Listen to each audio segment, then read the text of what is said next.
welcome back to the Andrew and Ian Show. I'm Andrew Serwick here again with Ian. Hi, Ian. It was the first week of NFL action. Lots to talk about, both college and the NFL, man. But how you doing this evening, man? Well, pretty good. Can't complain. So, ready to get right into it. Yeah, I'm ready to get right into it. We're going to go look at the college football top 25 from this weekend. And, man, I don't even know where to start. There's a lot of embarrassing things that took place this weekend in college football. Let's start right away here. Number 10, Michigan hosting number 3, Texas. Texas winning this one 31-12. Michigan's offense did not look good at all. Couldn't move the ball. Warren is absolutely awful. Orgy's just as bad. The offensive line looked terrible against Texas. And Colston Loveland, I mean, he's trying to put this team on his back. He's the only weapon that Michigan has. And teams are going to be able to figure that out real fast because they don't have any legitimate wide receivers for Michigan. On the flip side, Texas looked phenomenal. I mean, realistically, Michigan didn't even look like they belonged on the field with Texas. That's how bad, Michigan looked. Texas had a good game. They lost 12 starters to the NFL, but unlike Michigan, they were actually able to bring in talent, both in the portal and recruiting-wise. And I think that's kind of going to be the big story for Michigan this year is that they didn't really use the portal all too much, and the recruiting class this year was not that good either. But Davis Warren, 22 for 33, 204 yards, a touchdown, and 2 picks. Meanwhile, Quinn Ewers on the other end, 24 for 36, 246 yards, and 3 touchdowns. Donovan Edwards led the way for rushing for Michigan, 8 carries, 41 yards. Not a good performance from Michigan. Texas looks very, very, very good this year. They are very prepared for the SEC, and like I said, Shark has built the program in Texas, and they are definitely back. And it was embarrassing for Michigan, to say the least. Yeah, I mean, outside of the similarity in completion percentage there for the QBs, Texas was just, far and away the better team. And you said it. I didn't think Michigan belonged on that field with Texas, and that was, the big house in Ann Arbor. So that just tells you, how good this Texas team is currently and how good they could be by the end of this season, to go into one of the toughest, if not, potentially the toughest place in college football to play in and just dominate Michigan at all facets. Like, this game was 24-3 at halftime. It was over at halftime at the big house and not in favor of Michigan. That's all you need to say. Texas, this is, a big win for them. You just went into the reigning champion's house and you beat them. You beat the brakes off them. Curb stomped them. Curb stomped Texas Michigan. They really are. And the thing is, too, is Michigan's defense is still good. They played a good game, but they're not nearly as good as they were last year. Again, they lost a ton of players to the NFL, but they still have some good players. The problem is that, first of all, Wink Martindale's a fucking moron, so I honestly think we might see Sharon Moore and pretty much this entire staff get fired by the end of the year. I genuinely believe that, especially now that we know that Sharon Moore technically didn't even sign his contract. So it's not looking good for Michigan, the future. Anyways, number 8, Penn State hosted Bowling Green, and this is another one where you look at the score and it's just what the fuck is happening? At one point, Bowling Green was up 17-7 over Penn State, but Penn State ultimately getting the win here, 34-27. And this is kind of a theme, really, all weekend long in college football. A lot of the favorites were either lost or came very close to losing, and this is a game Penn State did not look good in. They managed to come out on top. They struggled. Um, and yeah, I mean, Drew Aller, 13 for 20, 204 yards, 2 touchdowns, a pick. Um, Bazelak for Bowling Green, 25 for 39, 254 yards, 2 touchdowns, and 2 picks. And ultimately, that's really what cost Bowling Green the game here, because yeah, Penn State did not put on a good performance at all. They get the job done, but man, they got some things to clean up. They looked great against West Virginia, and they look kind of really just ill prepared for Bowling Green here. Yeah, I mean, this was a game that I checked in on. I was like, yeah, I mean, I probably shouldn't need to check in, but just for the hell of a check in, do my due diligence, and all of a sudden, I see, Bowling Green's up, 24-20 at half, and it's like, oh, and Penn State's at home. So what's going on here? And at the end of the game, you see Penn State had two 100-yard rushers at the end of the game, but they beat a MAC school by 7 points. So yeah, they had a half a decent, day on the ground. You'd still expect more from that, especially you're Penn State. You're the eighth ranked team in the country. You're playing at home against a MAC school. This should not have been as close as it was. It was not a good day for Penn State. No, it wasn't. And Bowling Green's not, one of those power teams in the MAC either. So it's not like, they're not a Toledo or Northern Illinois, who we will get to soon. Um, it's just, I don't know if Penn State was just not taking the game seriously or what. But yeah, it's a game they should have really lost. I mean, that's how they played, especially in that first half. Number Maybe six, we're sleeping on or, MAC teams. maybe we are sleeping on the MAC this year. I don't know. Like, it's the least serious fucking conference in the FBS, but maybe we're sleeping on them. I don't know. But number 16, Oklahoma State beating Arkansas 39-31 in 2 overtimes.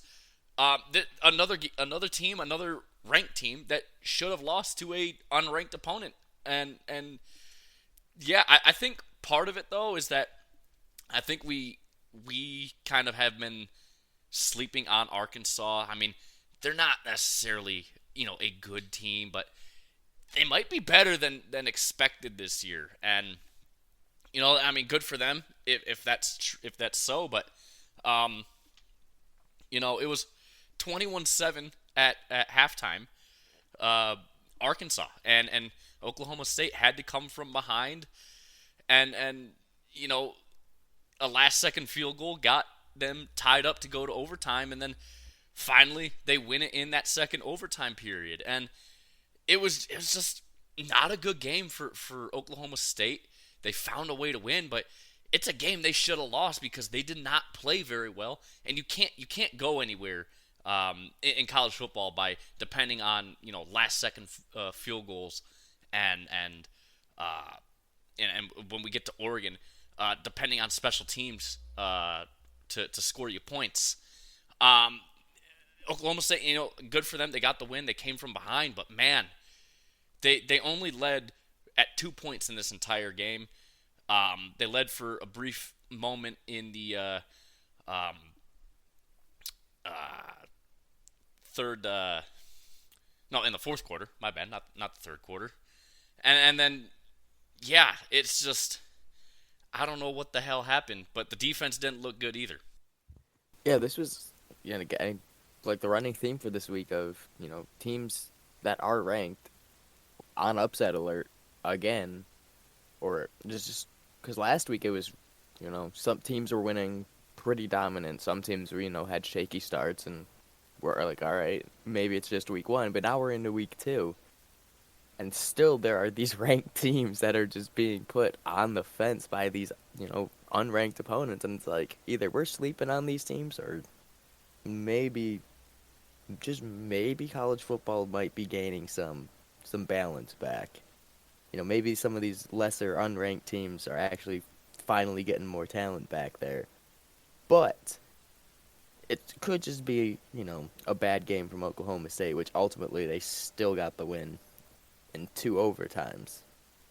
But again, I'm looking at, the box score, and it's pretty clean game, a pick on both sides. But other than that, there's not really many issues that you can clean up other than, 21 incompletions for Alan Bowman. But incompletions aren't necessarily on a quarterback 100% of the time.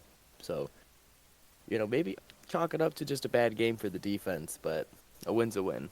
Yeah, you said it. A win's a win, but yeah, when you got to win ugly against teams that you should beat, and the other thing too is a lot of these teams were double-digit, favorites, and they're barely winning, or in some cases losing. We'll get to that. Um, Tulane hosted number 17 Kansas State. Kansas State pulling off the win from behind, 34-27 at halftime. It was 20-10 in favor of Tulane, and Tulane led up until 11 minutes 11 minutes 20 seconds left in the game, where Kansas State finally tied it, and then a few minutes later, Kansas State scored another touchdown on a fumble return. So again, another game where Kansas State should have lost the game. Realistically, they relied on a scoop and score to really win the game. Tulane put on a good show. That Tulane is one of those group of 5 schools that are going to be definitely vying for that group of 5 spot in the playoffs. And despite a game that we'll talk about here shortly, despite that, a good show against Kansas State, can still build that resume. And they should have won this game. But again, that scoop and score is what cost them there. Because, yes, they didn't get to score again after that, but neither did Kansas State on offense. So it's not like, it was a very, good win for Kansas State by any means. It was a good loss for Tulane, if anything. Yeah, I have to agree with you there. I think it was a better loss for Tulane than it was, a better win for Kansas State. Because, again, this is a group of 5 school, putting this, top 25 school on the ropes yet again. And it should have been a loss for Kansas State at some point, but again, they managed to pull it out. And, like I've been kind of saying, Tulane might be there at the end of the year. And like you said earlier, that they might be there fine for that playoff spot for the group of 5 schools, outside of, Boise State and other schools. But, this could be our group of 5 representative in the playoffs. And if this is how they're going to play our top 25 teams, they might be able to do some damage in the early rounds. It might be exciting. Right, and that's the thing with Tulane, though, is the past few years, again, we talked about this, I think, on Thursday's episode. Tulane's been one of those teams over the past 4 or 5 years now that have been, in the rankings, but not, necessarily staying in them, but they've always seemed to be getting at least some votes to be in the rankings. So it's not like, they're one of the power schools of the group of 5, if that kind of makes some sense there. But yeah, it's a game Tulane really beat themselves on at the end of the day. Kansas State didn't win the game. Tulane just lost it. And that's the best way to describe that. Syracuse hosted number 23 Georgia Tech. Syracuse pulling off the upset as well, winning 31-28 in regulation. Georgia Tech was basically playing from behind for most of the game. They did lead at some point, I believe. No, they did not. Syracuse was up 14-31, and then, in those last 8 minutes after Syracuse went up 31-14, Georgia Tech just wasn't able to do enough to win, and Syracuse gets a nice upset here. Georgia Tech was favored by 2.5 in this one. Obviously, not winning this game, but really just a poor game from Georgia Tech, especially defensively, against a Syracuse offense that has some talent, but not a whole lot. I mean, Kyle McCord is their quarterback, so that kind of tells you where the offensive talent kind of lies. But yeah, one of many upsets this week in the top 25. Yeah, I mean, you said Kyle McCord as their quarterback, but, to that testament, he threw for 381 yards and 4 touchdowns. So like you said, Georgia Tech had a really bad day defensively, especially, you're allowed. I mean, it's an Ohio State transfer, so he was at Ohio State. So that's going to give you some experience and maybe some, advantage that others wouldn't have. But at the end of the day, you still transferred out. You're now the starting quarterback at Syracuse. You still just threw for 381 yards, 4 touchdowns against a ranked opponent, and got the upset win. And it was a great performance for Syracuse at the end of the day. And they're 2-0 now. Yeah, I mean, all around good performance for Syracuse. They're 2-0, and yeah, Georgia Tech getting upset. Number one, Georgia faced Tennessee Tech. Georgia winning 48-3. Not really a whole lot to talk about. Georgia's the best team in the country still. Yeah, they played a cupcake team. Carson Beck looked pretty good, 18 for 25, 5 touchdowns. Etienne played. He got 5 carries for 78 yards. No touchdowns there for him, but yeah, nothing to really go over here. I feel like Georgia could have scored a lot more if they actually wanted to. They just didn't. Yeah, I mean, this was one of those games where it's like, it's a win. It's pretty much a guaranteed win for Georgia, right? And this is pretty much why they won by 45 points. And Carson Beck threw for 5 touchdowns. Yeah, he threw for under 300 yards, and hell, threw for under 250 even. Still threw for 5 touchdowns. It's a hell of a performance. And again, they won by 45 points. So yeah, number one team in the country for a reason. Right, and like I said, they could have scored a lot more than they did because they had all their starters out to start, they were out of the game at the start of the second half, so it was just kind of whatever. And now we get to the game I really want to talk about, a game in which it was the most laughable yet confusing thing on earth. Number 5, Notre Dame, hosting Northern Illinois. Northern Illinois getting the upset win, 16-14. All I can say is, what the fuck? How do you, in week 1, go down to College Station at one of, if not the most difficult places to play against as a visitor, or to play in as a visitor? It's at least top 5, hardest place to play in for a visitor in college football. You do what you did. You manhandle Texas A&M in front of that crowd. And then you go home to face a presumably dog shit MAC school, and you lose 16-14. Notre Dame's offense, first of all, should have fucking been steamrolling that NIU defense. They did not. That offense looked awful. Riley Leonard, 20 for 32, 163 yards, 2 picks. That cost them a ton. They fumbled a lot too.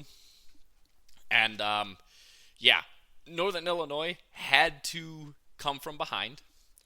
They were down quite a bit, or they were down 13-7 at halftime. And yeah, no, they were up 13-7 at halftime. My bad. And yeah, I just,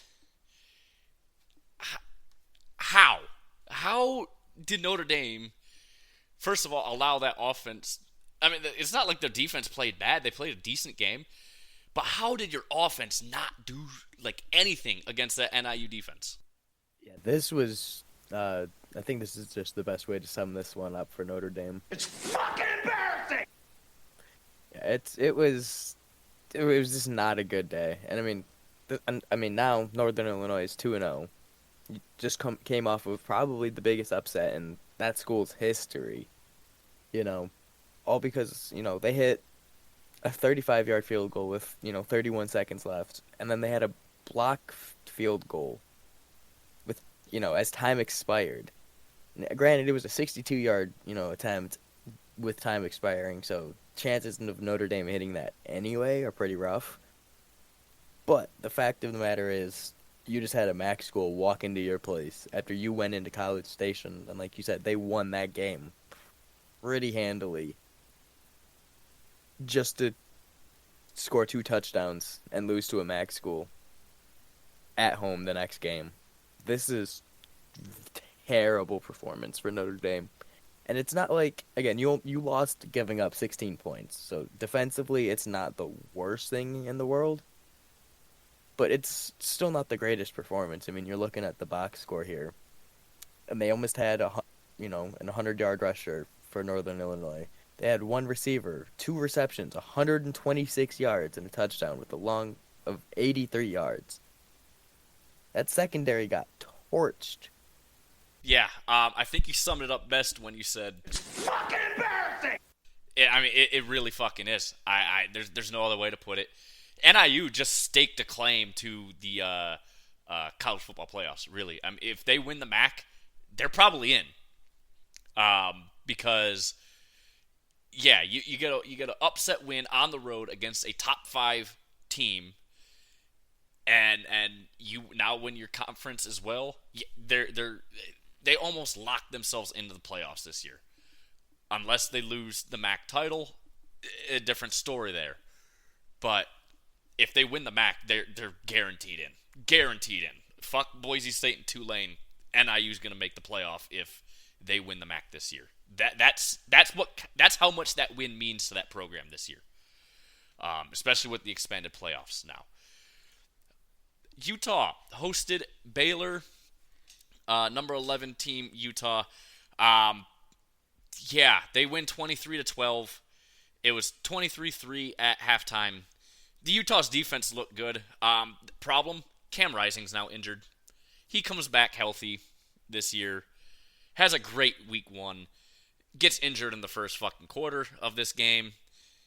He'll be out for a few weeks at the very least with a hand injury. But he went 8 for 14, 92 yards, and 2 touchdowns in the first quarter. Impressive,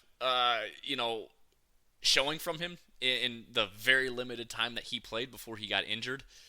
But yeah, after Cam Rising got out of the game, the offense didn't do shit. And, Baylor, the offense was able to move a little bit. But yeah, Utah's defense is the reason why Utah won the game, realistically. Because, yeah, Cam Rising balled out in that first quarter before he got hurt. But outside of that, I mean, once the backup quarterback comes in, you're kind of cooked no matter what level, if it's college or the NFL. But yeah, you feel bad for Cam Rising, man.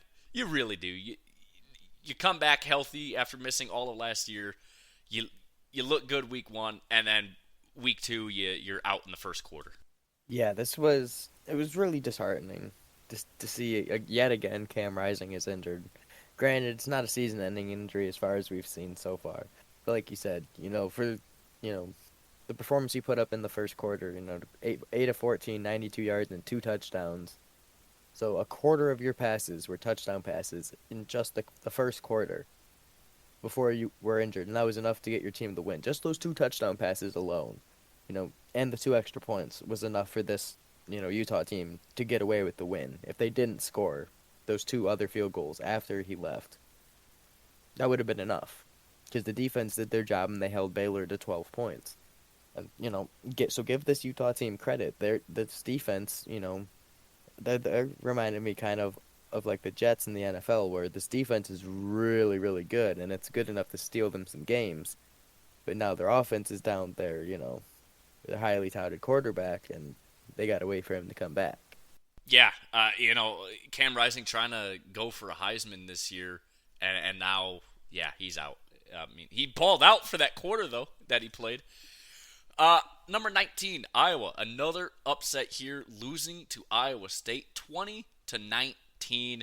Iowa State winning with a field goal, 54-yard field goal with 6 seconds left in the game. Yeah, it was a terrible performance from really both teams. Iowa, I mean, the offense looked horrible. Defense looked good enough, but yeah, Iowa State driving down the field in that last drive, you kind of knew it was going to happen.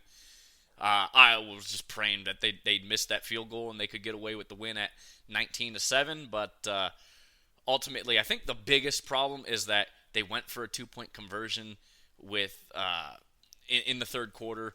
So the score stayed 14-19 at that point.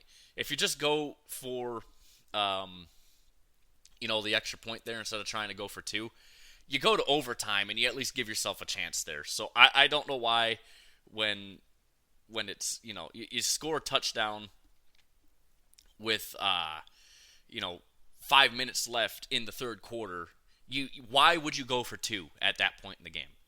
Like, it just doesn't make any logical football sense, and that's why you lost the game. Yeah, I mean, this was a hell of a performance for Caleb Johnson, the running back for Iowa. I mean, 25 carries, 187 yards, and 2 touchdowns with a long of a 54-yarder.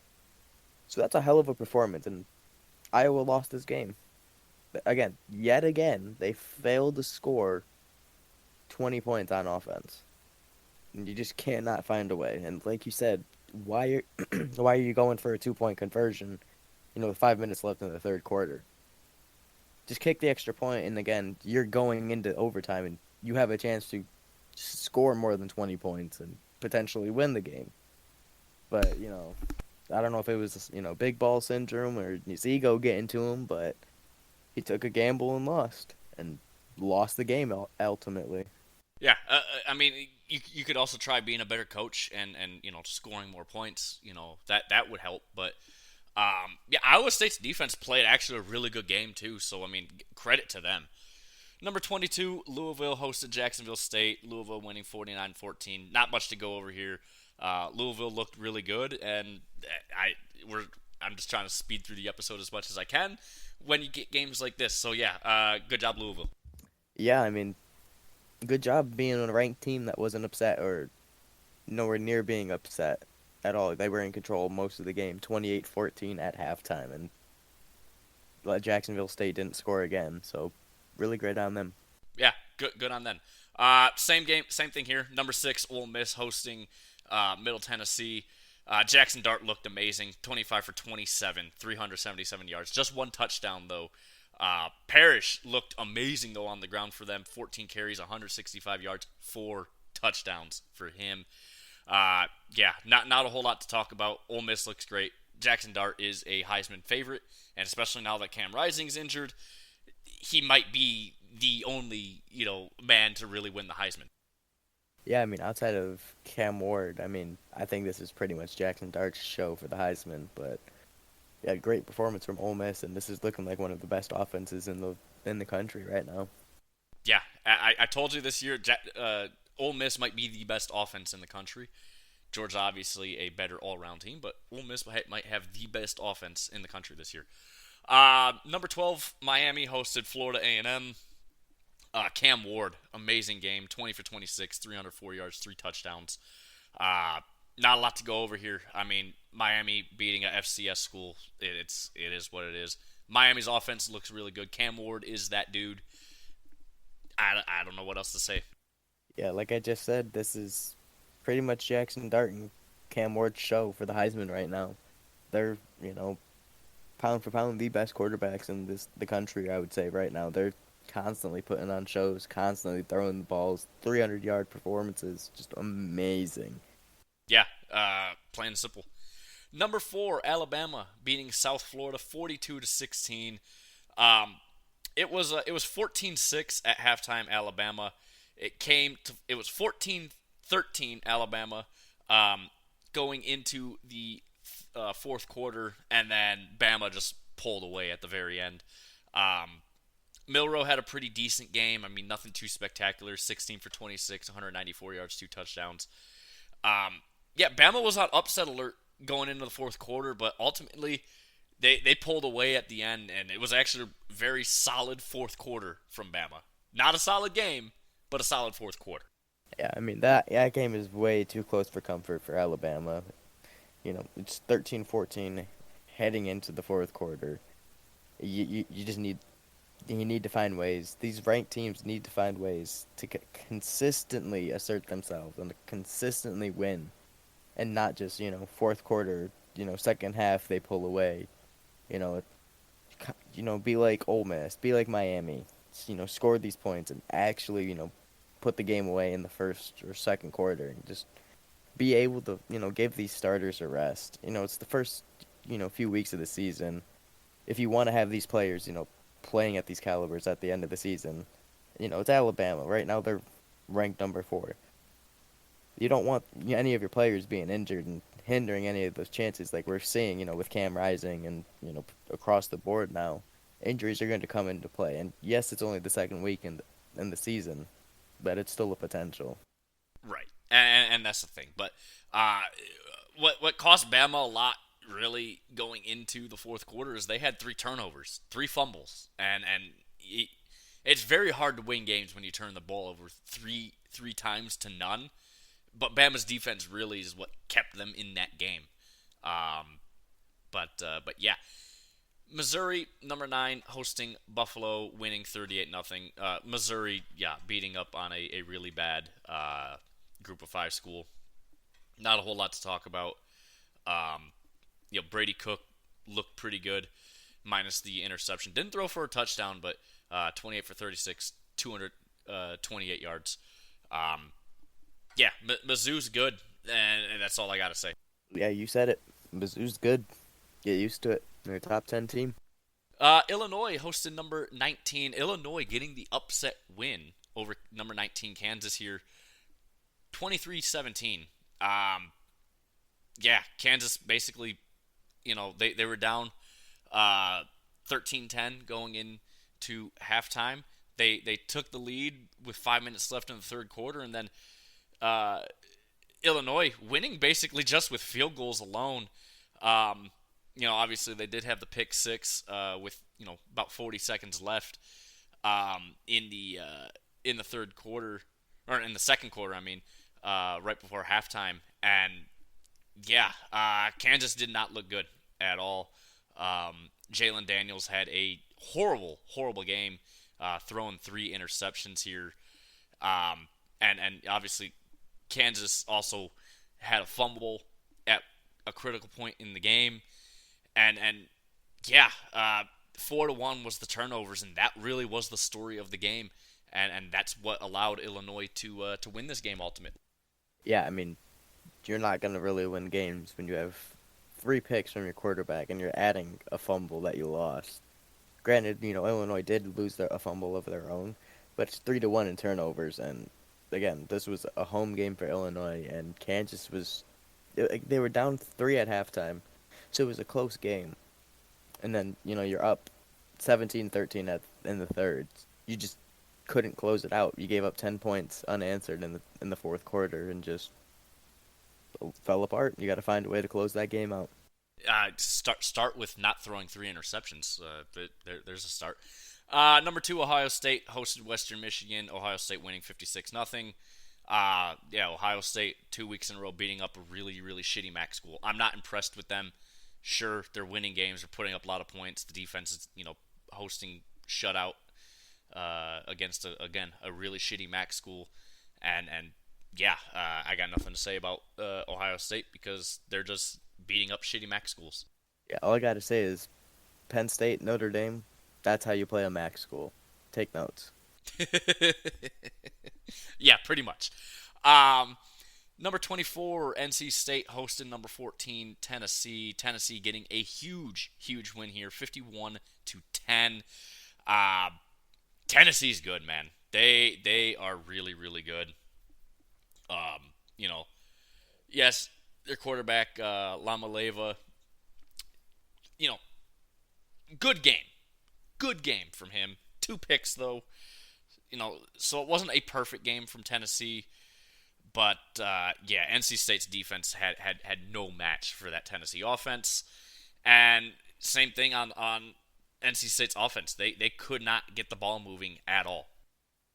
Yeah, I mean, we brought up, worries about NC State last week when they barely beat West Carolina. I mean, not barely, but they were, struggling with West Carolina or Western Carolina for the longest time. I mean, they won that game ultimately, like 38-21. But then now they play an actual team, an actual ranked opponent from the FBS, and they just get obliterated at home by 41 points. Yeah, Tennessee is supposed to be good, not 41-point blowout, of a ranked opponent as the away team, good. So NC State, you gotta get some problems. And like you said, Tennessee threw 2 picks in this game, and they still won by 41 points. You can't have Yeah, that if you're I NC mean, State. here's a stat for you. Tennessee had 460 total yards. They had over 3 times as many yards as NC State on offense. NC State had 143 yards Holy shit! of total offense. abysmal.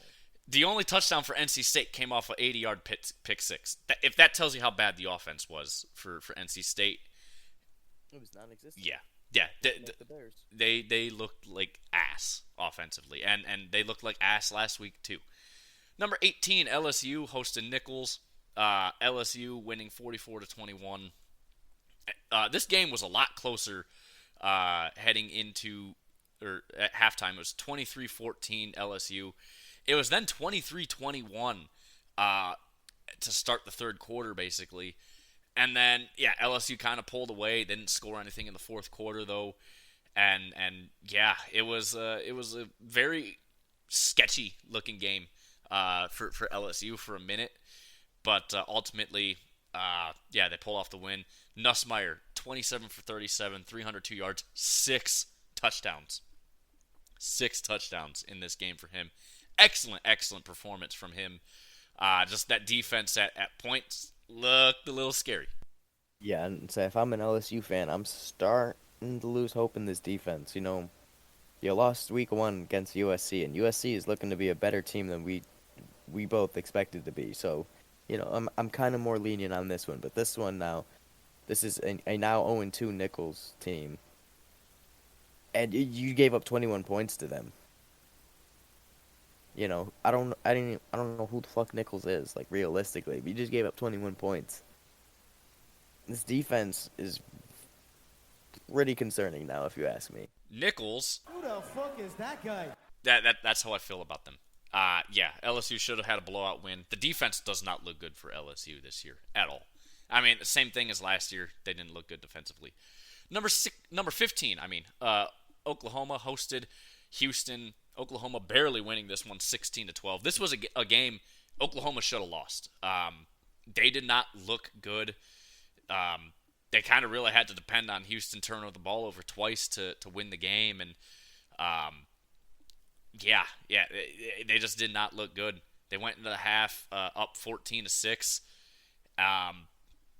You know, Houston probably could have won this game if they didn't go for a 2-point conversion, you know, with 13 minutes left in the fucking third quarter. But yeah, a lot of stupid coaching mistakes this weekend. And not one of them was Mario Cristobal.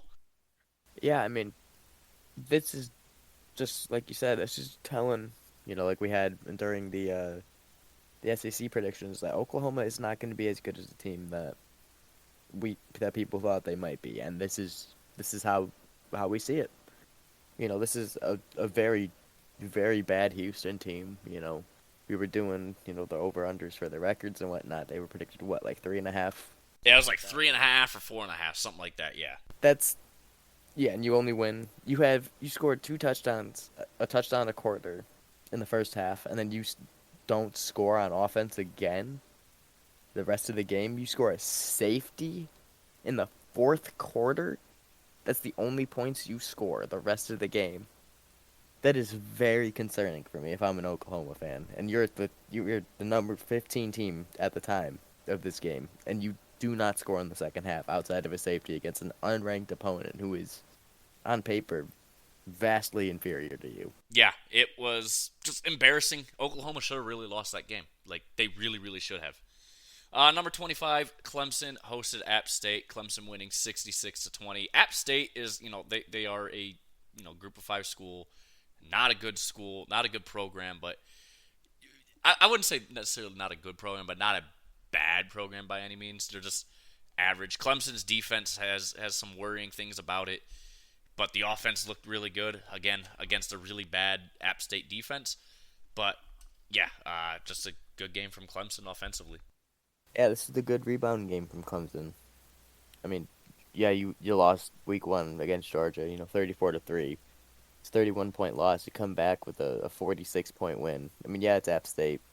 It's an FCS school. at the end of the day, Clemson's back in the win column. That's what they needed to have, and you're playing NC State next.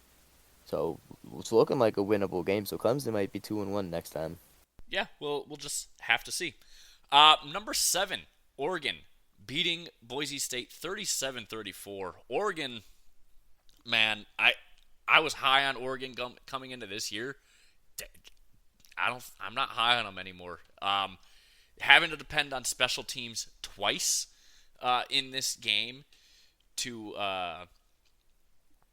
really win the game for you. A kick return, a last-second field goal, and a punt return for a touchdown. Yeah, I when you have to depend on special teams and a last-second field goal to be a Group of 5 team, yes, Boise State is a really good Group of 5 team, and they are one of those teams that are vying for that Group of 5 spot in the playoffs. Obviously, NIU probably has that as of right now, but, a lot of football left to play still. But, yeah, Oregon, not as good anywhere. And Dylan Gabriel doesn't have time to throw the ball. The offensive line was hyped up all season, and they just fallen flat completely.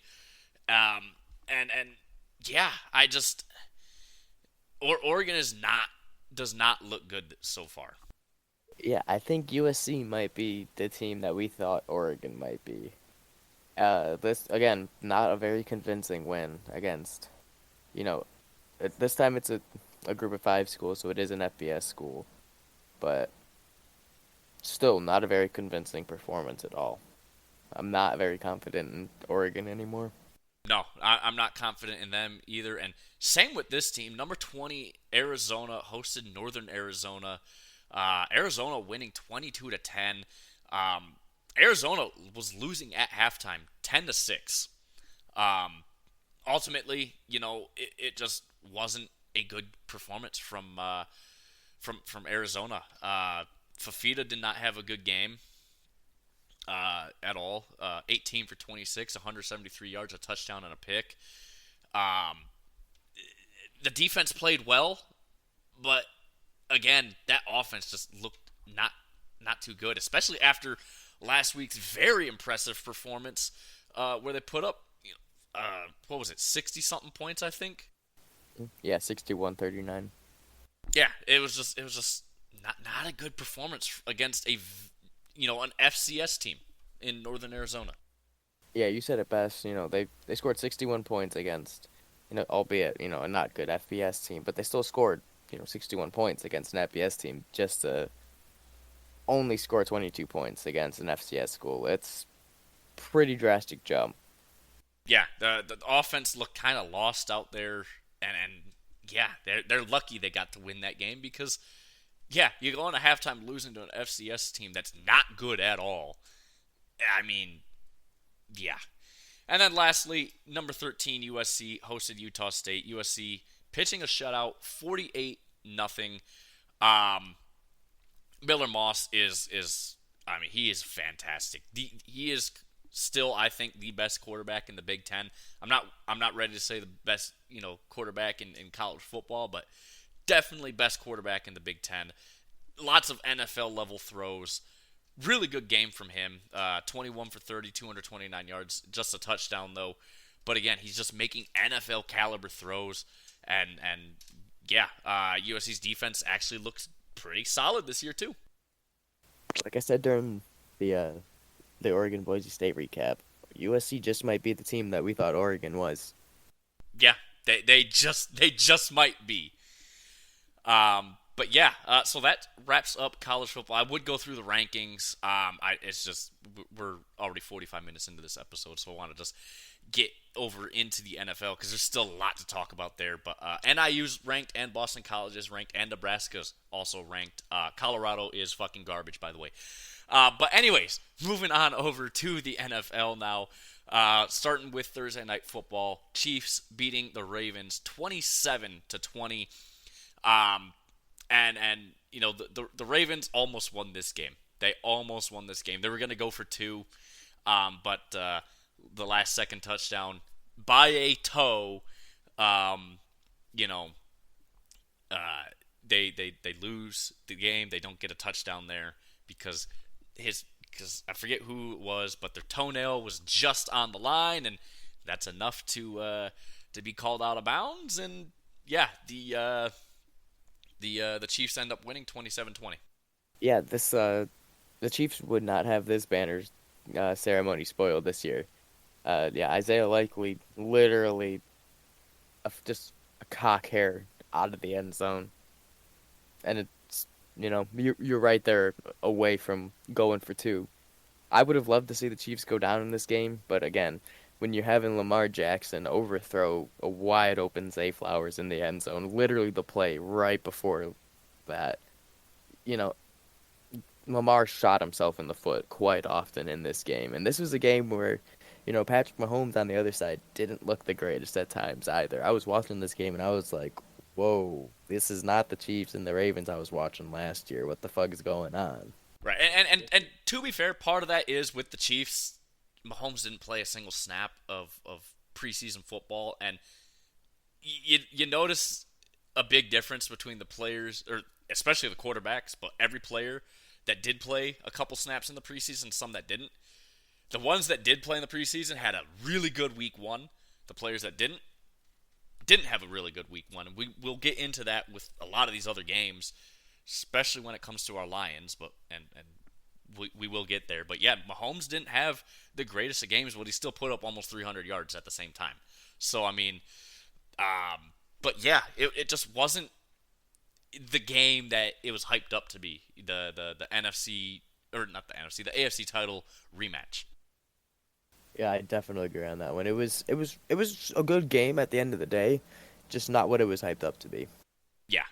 The Eagles and Packers in Sao Paulo. Eagles winning this one at 34-29. Jordan Love is probably out for the season now. I believe it was he tore something in his knee. So, on the bright side, good for the Lions. But no, you feel bad for Jordan Love because yeah, his knee is done for this year. But no, it was a good game overall. I think offensively and defensively for both teams, especially on the offense. Eagles getting starting off on the right foot, especially after last year's collapse. But again, last year they started off on the right foot as well, and we saw what happened. But also, I saw something today. The Packers were at a hotel 2 hours away from the stadium. What the fuck are we doing, NFL? Can we at least take these games somewhat seriously? Yeah, that's just another, piece of fuel onto the fire of the just absolute horseshit this game kind of was. First, you say you're doing the Brazil game, and then you have, the Packers and Eagles, and then you have something come out saying you can't wear green to the game because, of a rivalry of, soccer teams down there. And it's like you just put, the Green Bay Packers and the Philadelphia Eagles, two teams with green uniforms down there. You're going to tell the fan bases who are going to travel down there and who are down there anyway that they can't wear green? Like, what are you doing? And then the players are traveling to and from the hotels and, practices and whatnot in armored vehicles. Just don't have the game down there. If that's the the level of precaution you have to take to be down there. If you would, just don't risk the players at all at that point. Right, and the thing is too is like the players were slipping and sliding all game long on for both teams on both sides of the ball. It was an awful game in terms of just like what we were watching. But let's just go over some stats real quick. Jordan Love, 17 for 34, 260, 2 touchdowns and a pick. Jalen Hurts, 20 for 34, 278 yards, 2 touchdowns, 2 picks. Saquon Barkley, a really good game from him, 24 carries, 109 yards, 2 touchdowns. But Jordan Love, feel bad for the kid. But at the same time, I'm kind of happy as a Lions fan. I can't lie. Bills hosted the Cardinals. The Bills winning this one 34-28. Bills almost getting upset in this one too. It was going into halftime. It was 17-10 Arizona. They were up 17-3 up until very late in the second quarter with Josh Allen getting a 7-yard touchdown run there with 19 seconds left. And then, yeah, I mean, the Cardinals kind of fell apart defensively in the second half. Offensively, too, they didn't perform too well. Definitely a game the Cardinals should have won and the Bills should have lost, but Josh Allen is that dude at the end of the day where he can come in clutch, and he came in clutch multiple times, especially in that fourth quarter. Yeah, I mean, when Josh Allen has 2 touchdowns in the air and 2 on the ground, it's going to be a rough day for the opposing team on any capacity. You know, the man just accounted for 28 points right there, and when you're only scoring 28 points, and the quarterback himself is accounting for 4 touchdowns, and they get all 4 extra points. That's a tie game. You got to account for everyone else who's scoring. And granted, they only scored 6 more points, but that's 6 more points that the Cardinals didn't score at the end of the day. And again, like I said earlier in the college portion, a win is a win. Yeah, a win is a win is a win, bud. The Bengals hosted the Patriots, and man, what a meme. Patriots winning 16-10. Awful performance from this Cincinnati offense. The defense looked okay. I mean, they were clearly missing DJ Reader up the middle. I think that would have helped them a little bit, but it doesn't really matter when your offense can't fucking score or move the ball against a really bad Patriots defense. 2 turnovers definitely doesn't help. It was 2 fumbles. Joe Burrow didn't have any picks, but he didn't have a good game either. I mean, 21 for 29 and 164 yards. Yeah, the Patriots defense really stood up in this one. It's the NFL. Anything can happen, and it will happen. But this was one I don't think anyone saw coming. I'm in a Pick'ems league, and this was the only game this entire week in that league where every single person selected the Bengals to win. So everyone got an auto loss this week on that one. Yeah, I mean, this is one where I would have been like, yeah, the Bengals are winning this one. And when we did our picks, I chose the Bengals to win. Joe Burrow, revenge tour. I thought he was going to happen. And they put up 10 points on offense. That's it. Yeah, really disappointing performance. We both took the Bengals to win and cover by a lot, and they lost to the fucking Patriots. The Giants hosted the Vikings. The Vikings winning this one 28-6. Obviously, the Vikings missing J.J. McCarthy, but Sam Darnold stepped in, and he played a pretty decent game. 19 for 24, 208 yards, 2 touchdowns, and a pick. Why is Daniel Jones still employed? Why? 22 for 42, 186 yards, and 2 picks in this one. Yeah, the Giants are fucking awful. Both sides of the ball are awful. The defense a little bit better, at least, than their offense, but how is Daniel Jones still employed in the NFL? He should be fucking flipping burgers at McDonald's.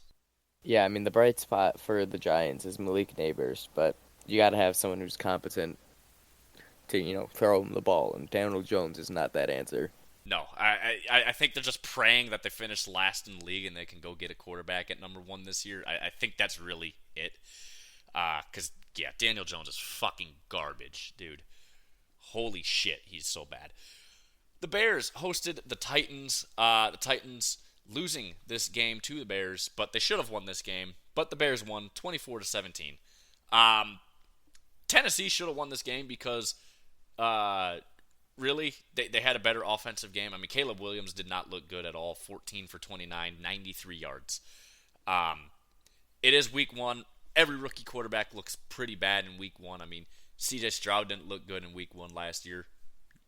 But we saw what he turned into at the end of the year. So I take what I saw from Chicago, especially Caleb Williams, this week, and I kind of just it is what it is sort of deal. But the Bears getting most of their scoring done on defense. 14 points from the defense in this game, and that is ultimately what cost Tennessee the win. Yeah, I mean, this was a game where Tennessee was up 17-0 at halftime and lost 24-17. That's a bad loss for Tennessee at the end of the day.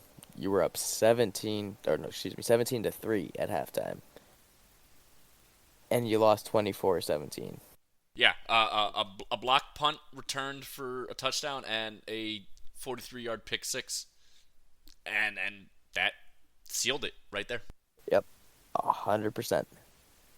And I think they had a fumble return for a touchdown as well. Hold on. No, they did not. They did pick up a fumble though off the ground, but they didn't return it for a touchdown. So there's that. But yeah, no. The Bears didn't win this game. The Titans just lost the game. That's kind of how that game was. The Saints played, or they hosted the Panthers. Saints winning 47-10. Obviously, we know Carolina's offense is god awful, and it was. I mean, Bryce Young 13 for 30, 161 yards and 2 picks.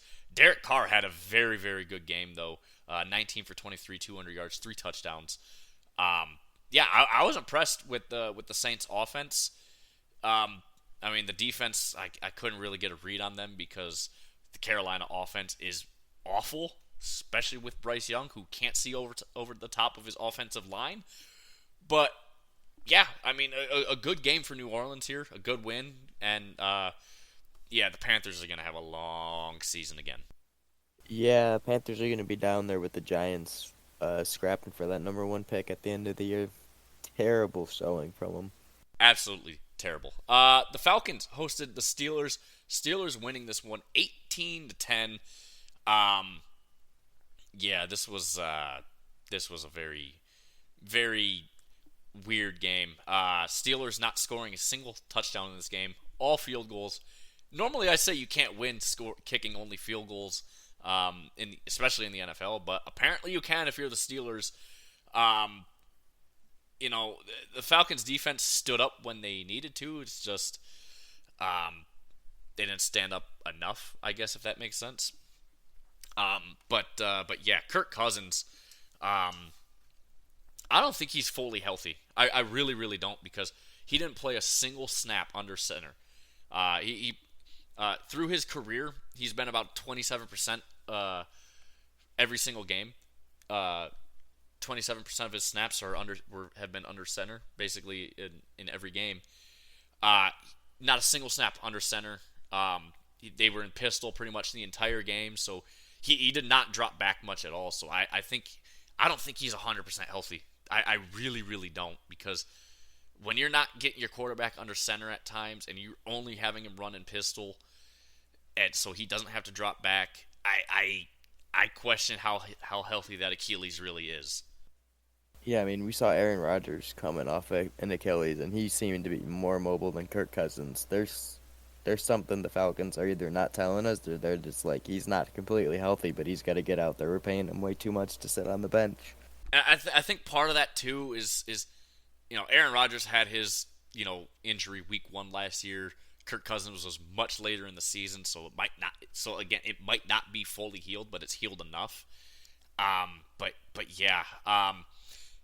Now I might see why they might have taken Penix in the draft. I think I might see why they might have to put him in the game because yeah, Kirk Cousins did not look good at all, man. And he's a good quarterback, but again, good doesn't get you a ring in this league. So yeah, the Dolphins hosted the Jaguars. Dolphins winning this one 20-17. Right before the game, Tyreek Hill got arrested, but he went off. And 7 receptions, 130 yards, and a touchdown. Tua had a really good game overall, 23 for 37, 338 yards, and a touchdown, obviously, to Tyreek Hill on that one. But, yeah, Miami's defense looked okay. I mean, Jacksonville's offense isn't necessarily great, but it's not bad.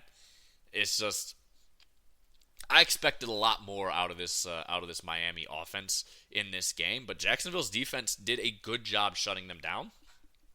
And at one point in this game, I thought Jacksonville's probably going to win this game, but late fourth quarter comeback from Miami, and that kind of just seals it up, and they get a win.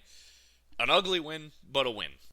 Yeah, you said it. It's an ugly win, but at the end of the day, a win is a win. You know, 2 of 3 for 338 yards and a touchdown, no picks. You know, that touchdown going to Tyreek Hill and 130 of those yards on 7 receptions for Tyreek Hill. You know, it's about a standard game for the Dolphins, but they only scored 20 points at home, when normally they're like the Dallas Cowboys, where they're scoring 40 plus points at home. Beating teams by 20 plus.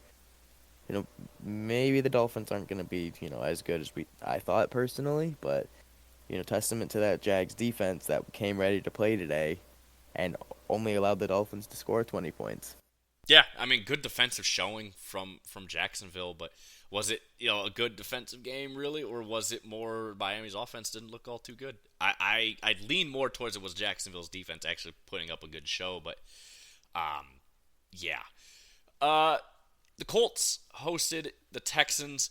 The Texans getting the win here, 29-27, and this was, I think, probably game of the week, if I'm being honest. You got two quarterbacks, both in their second seasons, although one, I guess you could say, still in his first season, considering he only played 5 games last year. But Anthony Richardson, man, he put on a really, really good game. 9 for 19, 212 yards, 2 touchdowns, and a pick. He ran quite a bit, too. 6 carries for 56 yards and a touchdown.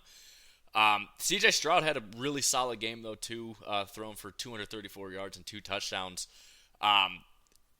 It was what won this game for Houston was time of possession. They had 40 minutes of possession time in this entire game, and that's what won it. They played a lot of bully ball. They took a lot of time between snaps.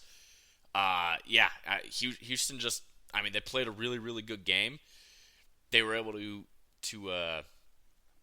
really keep the ball out of Anthony Richardson's hands.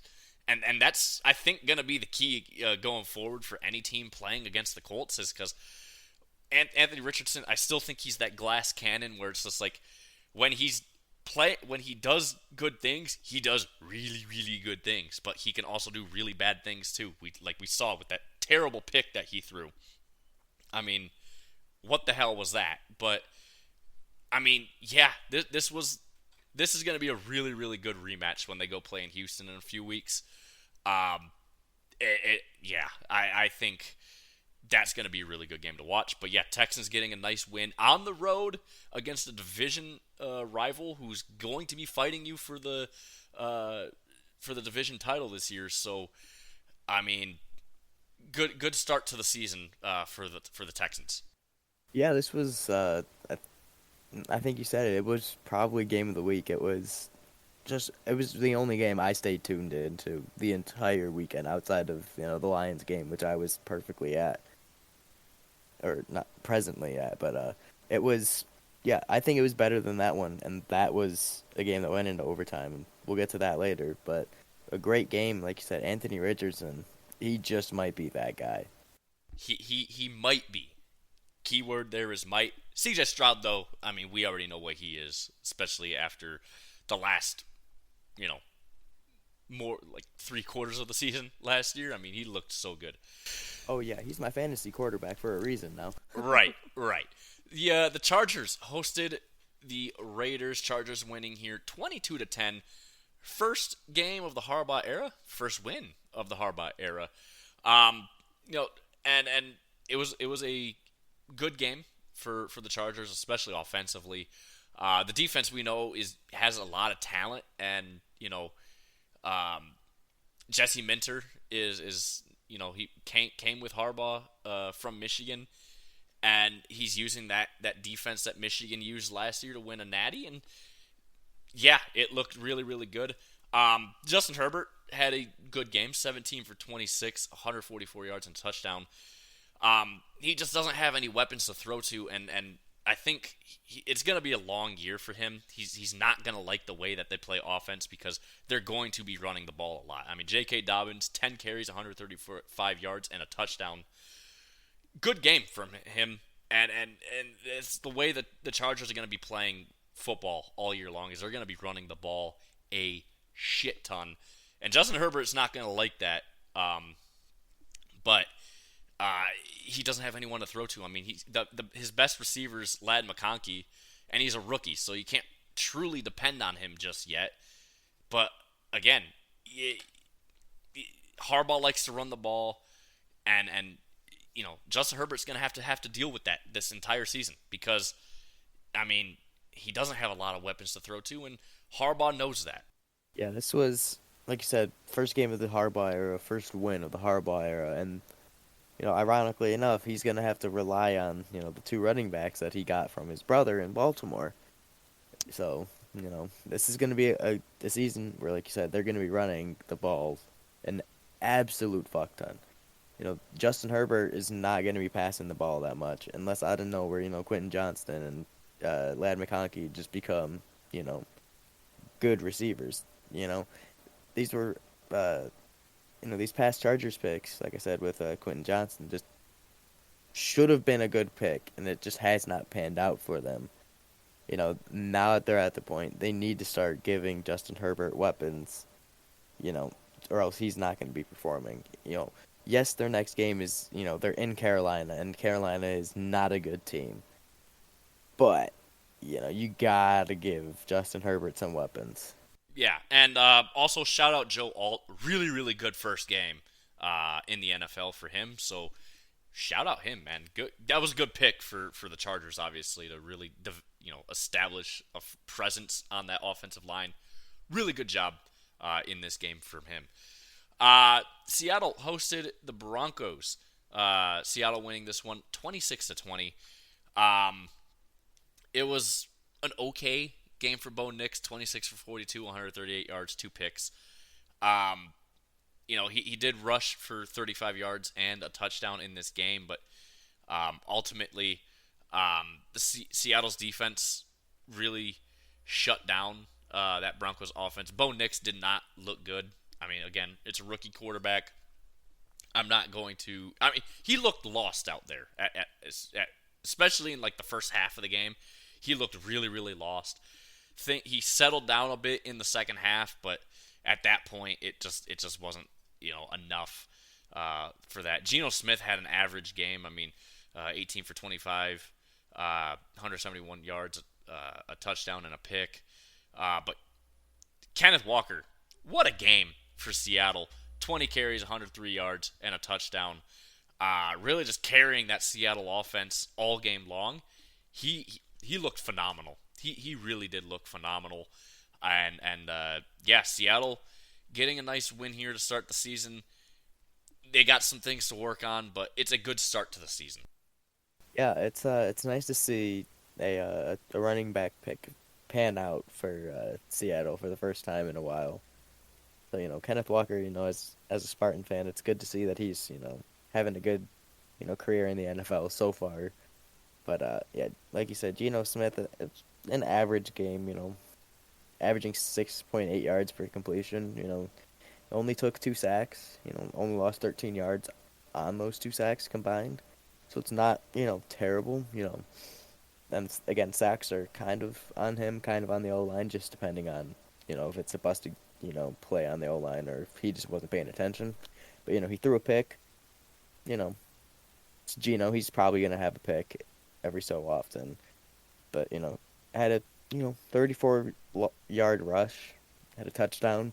I think that was the touchdown. It was the 34-yard run, which, he had a hell of an effort on that touchdown run. But other than that, pretty mid-game from him. And on the other end, Broncos, this is a team where you just had a rookie quarterback. You're in a very obvious rebuild. You're not going to be a competitive team this year. But you only lost this game by 6 points.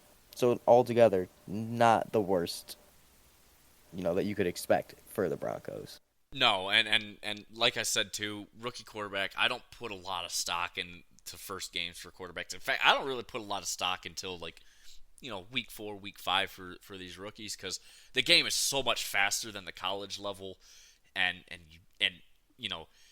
unlike the college level where you have cupcake weeks, you don't have a cupcake week in the NFL ever, so that definitely doesn't help.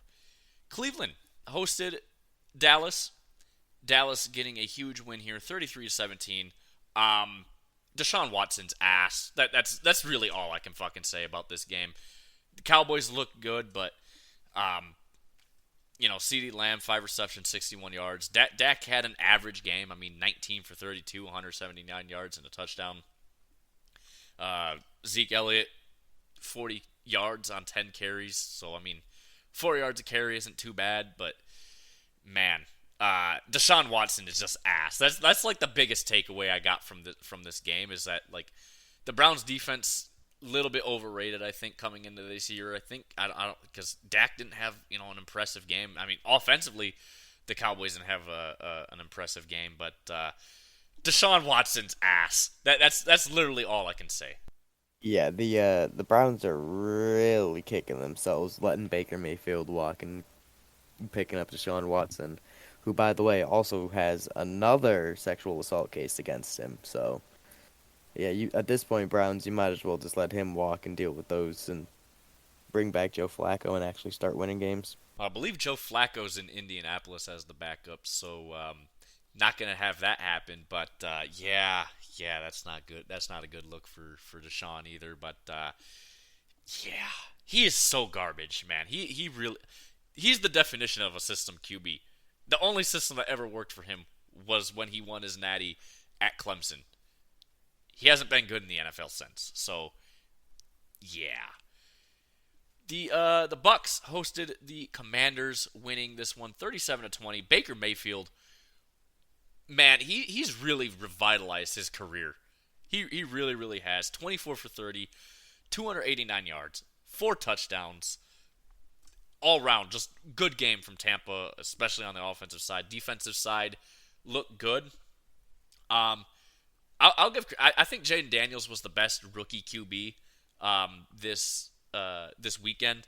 17 for 24, 184 yards. He didn't throw a touchdown, but he most importantly didn't throw a pick, and that's why I say he was probably the best rookie QB this weekend. He still depends on his legs way too much. 16 carries, 88 yards, and 2 touchdowns on the ground from him. But he's got to learn how to slide too, because he's going to get himself killed. But overall, a good game from the Commanders. Just, that defense was no match for the Bucks. Yeah, Baker Mayfield, was dealing all day long to Chris Godwin, Mike Evans, and Rashad White, and all of them. So it's just a great game offensively from the Bucks, and I mean, like you said, Jaden Daniels just might be the best rookie quarterback, and he definitely had the best performance for a rookie quarterback this week. No picks, had almost 100 yards rushing on top of, almost 200 yards passing. No touchdowns passing, but 2 rushing touchdowns. So, like you said, I'd like to see him use his legs a little less. So, not rushing 16 times a game. But, I don't know how much of that was because they don't have an O-line and then the play just got busted and it ended up being a rushing attempt for him accidentally rather than, intentionally. But still, 88 yards running for him is pretty damn good. But ultimately, they lost the game. But you're not going to be winning many games if you're playing for Washington anyway. No, and the thing is yes, a lot of those runs from him was because that offensive line is god awful. But there's a lot of times where he would just make a read and the pocket wouldn't be collapsing in on him. If his first guy wasn't open, he'd just take off. Which if your first guy's not open but the pocket's not collapsing around you, which granted that didn't happen a whole lot in this game for him. But the times where it did, he just made, one read and took off. It was just like, dude, you have time. Look for your second man. Go through your progressions. You have time.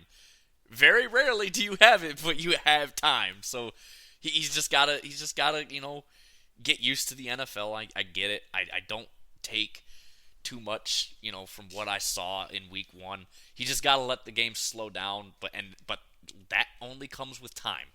So, but great game on the ground from him anyways for rushing for 2 touchdowns. So, yeah, just good game from him. Sunday night football in Detroit, hosting the LA Rams. Detroit winning in overtime 26-20. And this was a game where the Lions could have and probably should have lost. The Lions did not look good in the second half whatsoever.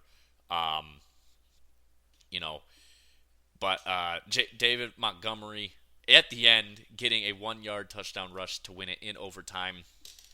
I still don't like the current overtime rules where no one gets or the other team doesn't get a chance with the football, but it is what it is. I mean, you could just simply fix it by making it just another full quarter, and you go from there. But NFL. Anyways, it was a good game for Matthew Stafford in Detroit. 34 for 49, 317 yards, a touchdown, and a pick.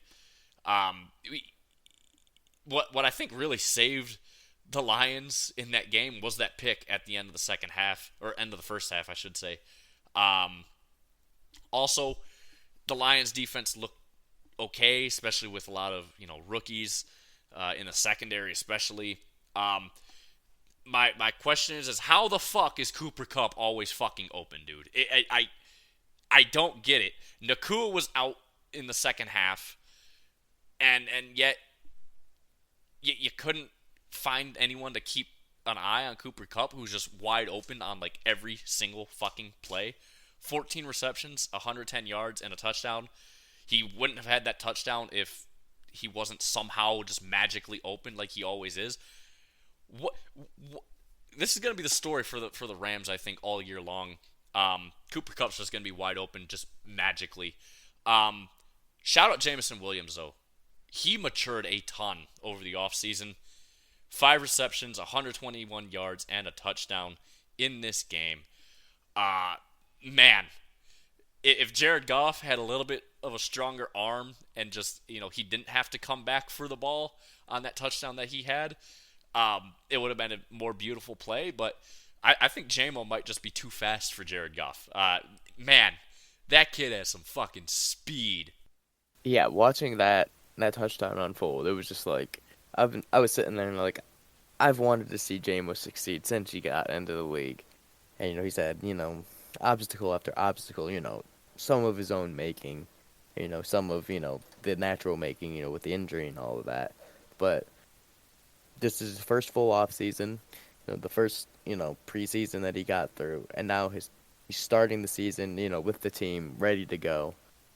And he showed out for it, Career day, 5 receptions, 121 yards, averaging 24.2 yards per catch, a touchdown, 52 yards on that touchdown.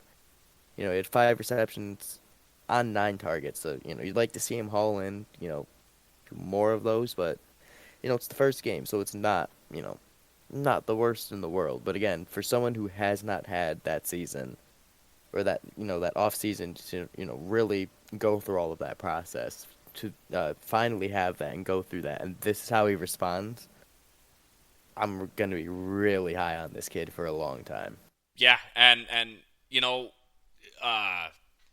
good of a game J-Mo had, who didn't have a good game was Amon-Ra St. Brown. He had quite a few drops, and he was really quiet all game long.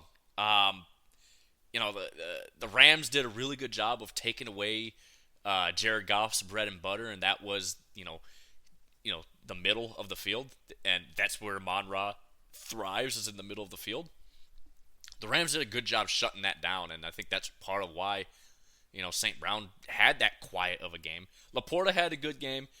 Jared Goff, you could tell that not playing in the preseason definitely hurt him because he didn't play a very good game.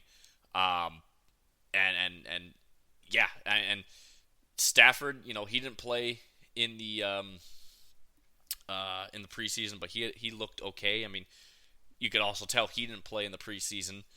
But my biggest concern is Aiden Hutchinson, I think, because he was going against a third string tackle, mind you. A guy who I thought was retired. I can't even fucking think of his name right now. But I thought he was fucking retired, and he's not. And Aiden, he did get 1 sack in this game, but that Lions defensive front, as better as it got on paper, it didn't show, especially when you were playing against second and third string tackles and guards.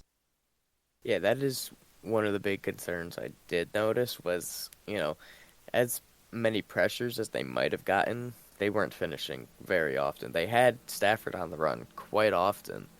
There were times where even Aiden Hutchinson had him himself like dead to rights. And I mean, granted, he could have had another sack, barring the really soft roughing the passer call.